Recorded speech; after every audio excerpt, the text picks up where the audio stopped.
What's going on, guys? Welcome back to the channel. So I know a lot of you guys are wondering, why is there no 240 content on the channel right now? And well, that's because I'm chasing down a wiring issue. So the issue that this car was having was every time that I tried to start it, it wasn't getting spark. So I tracked down some of the problem wires and I overlaid those. So that shouldn't be an issue anymore. The other issue that I was having was it was frying the ECU. Obviously that's a big problem. So both of those are now repaired. I'm going to put an inline fuse on the ECU wires, so that way hopefully that doesn't happen again. And we're gonna try and start it up.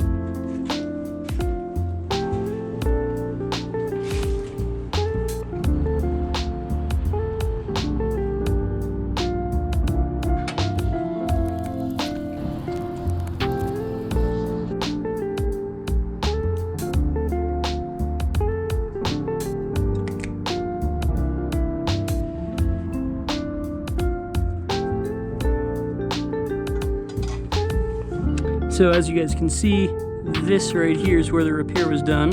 And so whatever wire connects to this guy right here is the one that we're gonna have to put the fuse in.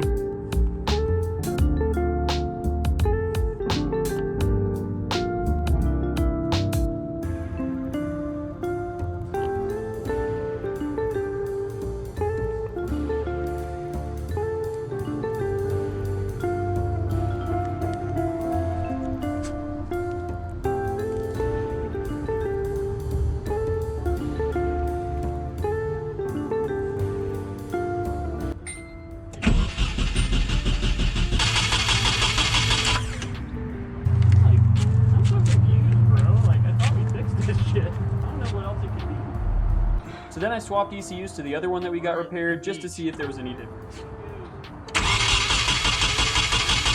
Hit it again?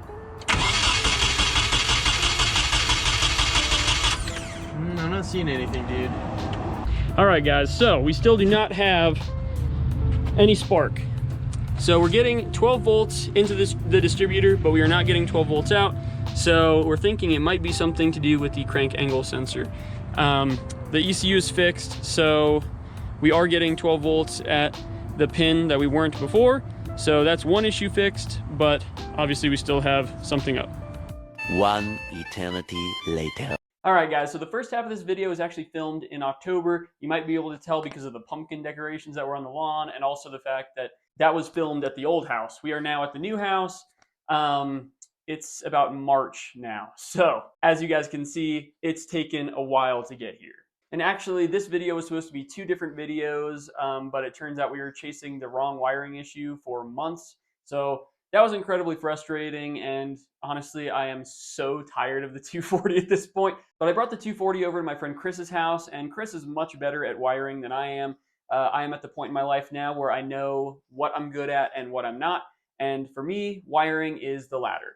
And because the car caught fire, I thought this was going to be a much more complex issue than it really was. So in this second half of the video, you'll see exactly what we ended up doing. So Chris and his friend Delaney ended up finding out that I had a dead injector as well as the cap and rotor were still bad. I had replaced the cap and rotor twice at this point.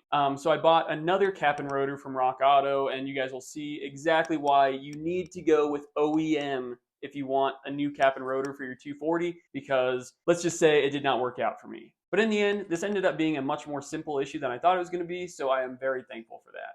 So without further ado, let's get into the second part of this video. What's going on, guys? Welcome back to the channel. It is another beautiful day of working on the 240SX. I'm here with Chris and Marshall, and Chris and his friend Delaney have done a bunch of work to try and help me out with getting the spark back on this 240. So we're back at it today. Hopefully we can get it running.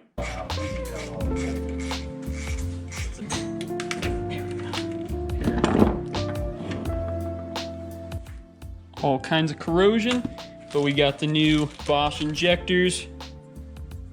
So now we just got to grab some O-rings and we'll be on our way. All right, guys, so we are on our way to O'Reilly's right now. We have to pick up some O-rings for the injectors because the injectors that I bought didn't come with them. We're gonna get some brake clean, some Scotch-Brite, and then we'll be able to install the injectors. So stay tuned. So we got the O-rings. Now we're about to put it back together.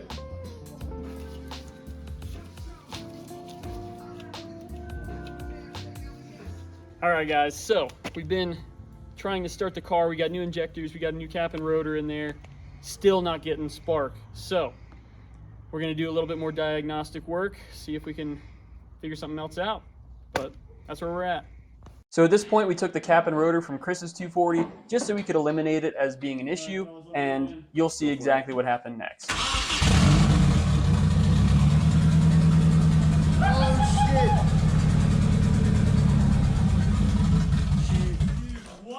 She lives.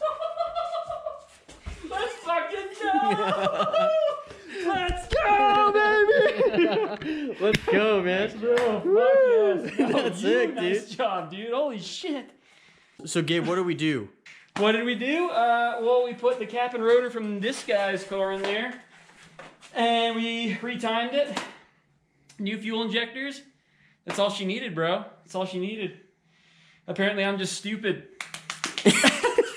So as you guys can see, the 240 lives again. It took us many months to get here. It was an incredibly frustrating journey, but I can finally see the light at the end of the tunnel, and I am so excited to drive this car again. I just want to give a huge thank you to Chris and his buddy Delaney. They helped keep me sane through this entire process and helped me out a lot with the Diag. So thank you guys, I really appreciate it. So what's next for the 240? This weekend, me and Chris are going to be bleeding the clutch, the brakes, and the power steering lines. So hopefully we can get it back on the road. So here in Colorado, we just had a huge snowstorm. So hopefully that all melts by tomorrow. But if not, we'll at least be able to work on the car. But I'm super excited to drive it home, and I cannot wait to get this thing done. But that does it for this week, guys. If you enjoyed that video, make sure to leave a like and subscribe to the channel for future content. And I'll catch you guys in the next one. Thanks for watching.